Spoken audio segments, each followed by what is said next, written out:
Welcome back. Up till now, in this chapter, Super Seeds, we have studied about the seeds and how seeds are germinated. And but before germination, seeds must be dispersed. If seeds get collected at the same place, they will be destroyed and they will not get germinated. So before the germination, there is a process of dispersal. Then our heading is dispersal of seeds. Next heading, the process of movement or transportation of seeds away from the parent plant is called seed dispersal.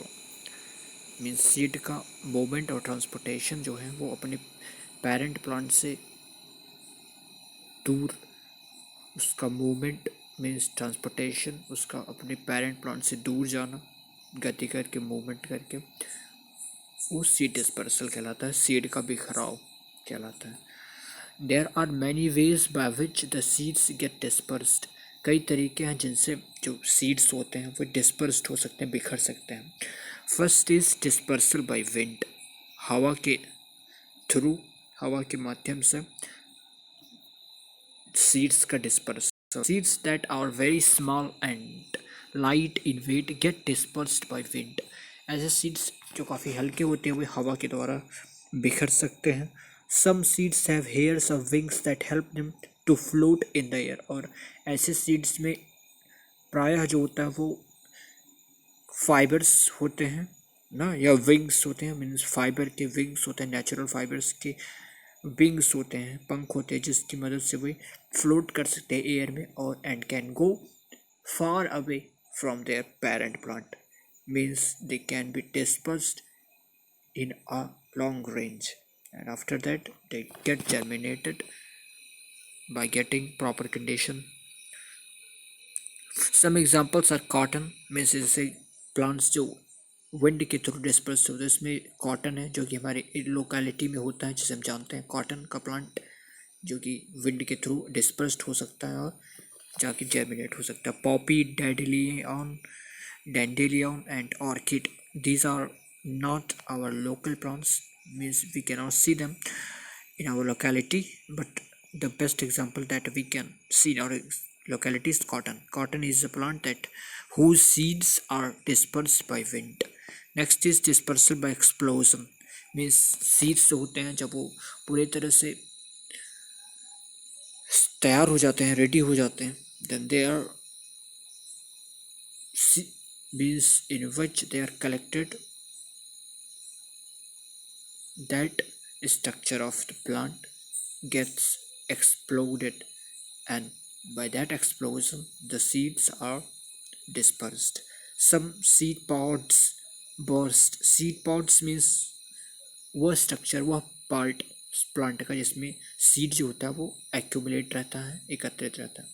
Then that seed pods burst out, means burst कर जाता है, explode कर जाता है, and through the seeds in all the direction, और अपनी seeds को सभी डायरेक्शंस में थ्रो कर देता है, फेंक देता है. Some examples are balsam, pea pods, touch me not. Touch me not means छुई मुई जिसे कहते हैं, एंड वायलेट्स दी, इसमें छुई मुई, touch me not, and balsam गुल मेहंदी जिसे कहते हैं.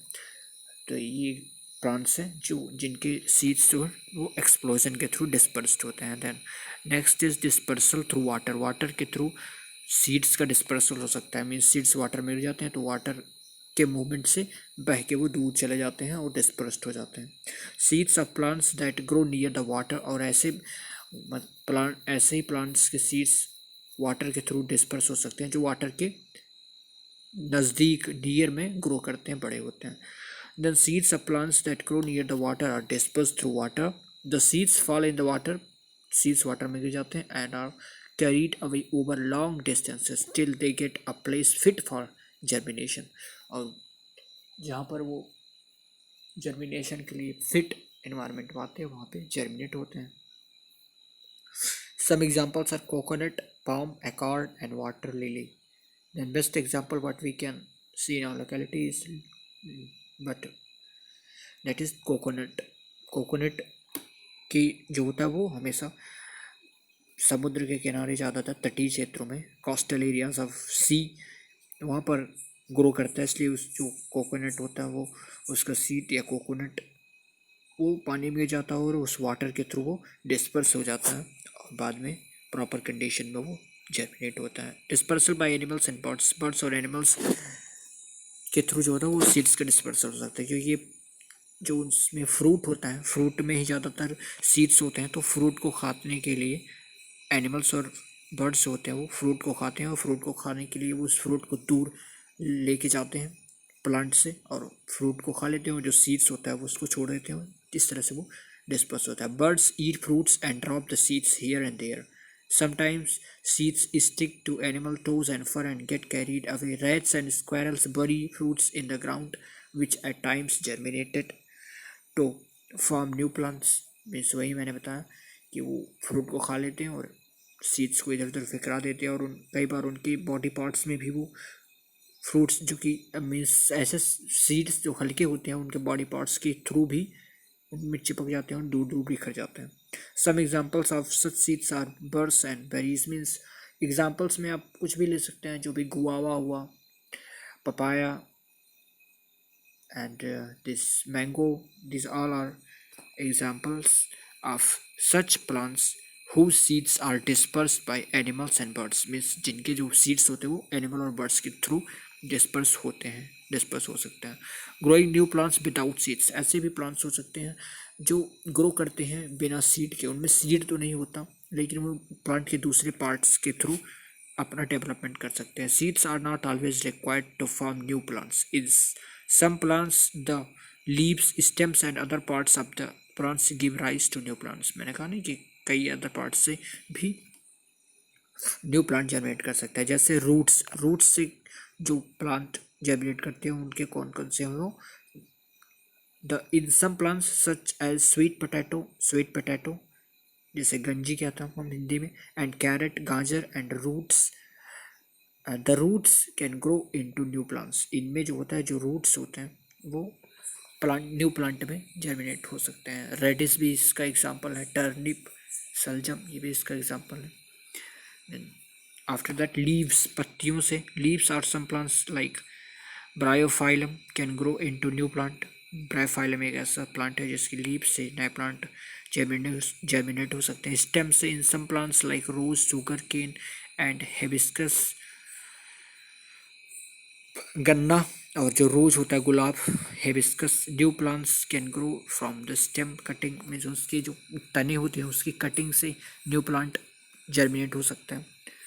Then there is no need of seeds. Means in plants की जो कि गन्ना है, गुलाब को फूल, इनकी सीड्स नहीं होता, ये स्टेम से, उसके तने से रिप्रोड्यूस होता है न्यू प्लांट, नए प्लांट का जन्म होता है। There are some cases like the potato, onion, ginger where the stem grows underground। और ऐसे कई जैसे पोटैटो है, अनियन है, प्याज, जिंजर, अदरक है, ये भी स्टेम से ही न्यू प्लांट को जर्मिनेट करते हैं। और लेकिन इनमें खास बात ये होती है इनके जो स्टेम्स होते हैं वो अंडरग्राउंड होते हैं, मीन्स ज़मीन के नीचे होता है। New plants grow from these underground stems, और वो अंडरग्राउंड स्टेम से नए प्लांट्स जर्मिनेट हो सकते हैं। Growing new plants from spores, photosynthesis, and after that transpiration। These three things are and recall of the chapter we will cover in our next video. Thank you.